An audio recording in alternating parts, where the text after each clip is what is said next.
Hi, I'm Don Simmons, and today I'd like to talk about declining birth rates and how that could affect our economy. The declining birth rate in the West is poised to create a significant economic crisis, costing the U.S. quadrillions of dollars, according to recent reports. Despite past concerns about overpopulation, fertility rates in the US and Europe remain below the replacement level of 2.1 children per family. This decline will reduce GDP, increase welfare costs, shrink the labor force, and shift global power away from the West, Jesus Fernandez Velarde of the American Enterprise Institute warns. Failing to address this crisis will have severe financial consequences.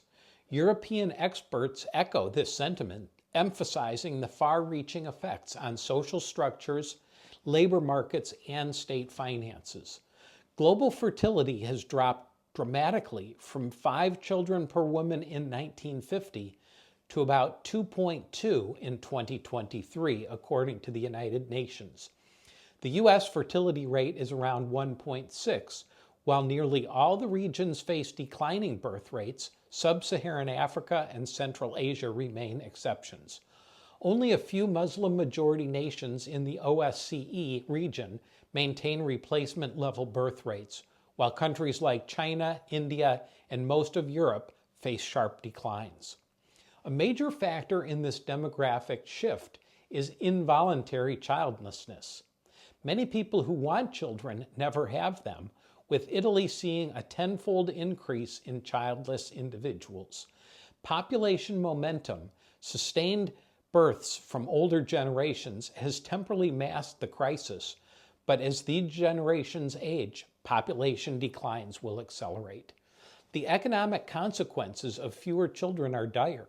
Economic growth depends on worker productivity and labor force size. The U.S. economy has historically grown by 1.9% annually per worker, but a shrinking workforce will slow growth and increase economic instability. A comparison with Japan illustrates this. From 1991 to 2019, the U.S. averaged 2.53% GDP growth, while Japan, suffering from demographic decline, managed only a 0.83% growth in GDP. A shrinking population also weakens tax revenue, straining government programs like Social Security, Medicare, and Medicaid.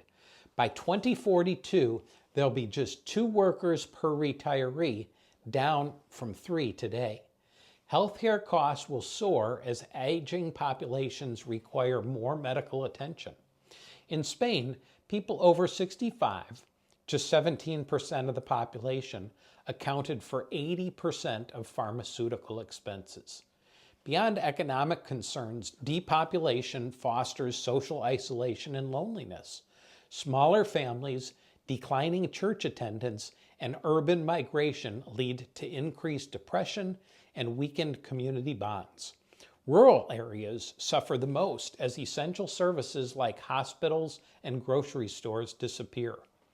The geopolitical consequences of depopulation are significant.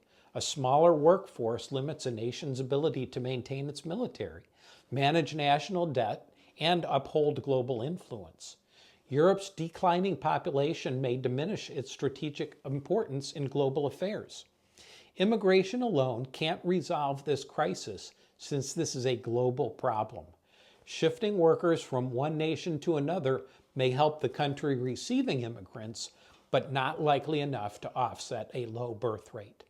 The declining global birth rate poses a potentially severe economic and social threat, particularly in the West, where fertility rates remain below replacement levels.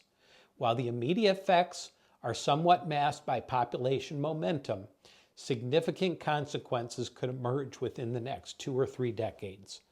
By the 2040s, many developed nations could experience acute labor shortages, pension system strains, and escalating healthcare costs due to aging populations. By the late 21st century, countries like China could see drastic population declines, potentially losing hundreds of millions of people fundamentally altering global power dynamics.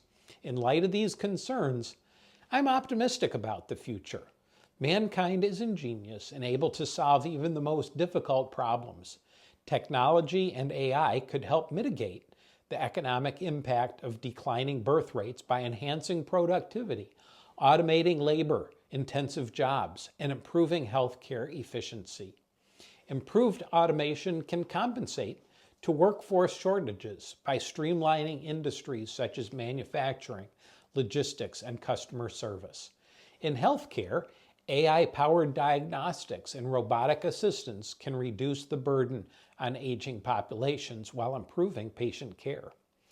While the challenges of a declining birth rate are significant, the strategic use of technology, AI, and proactive social policies can help create a resilient and adaptive future when innovation sustains economic growth and enhances quality of life for everyone. I hope you found this video helpful. If you did, forward it on to a friend, and don't forget to click subscribe.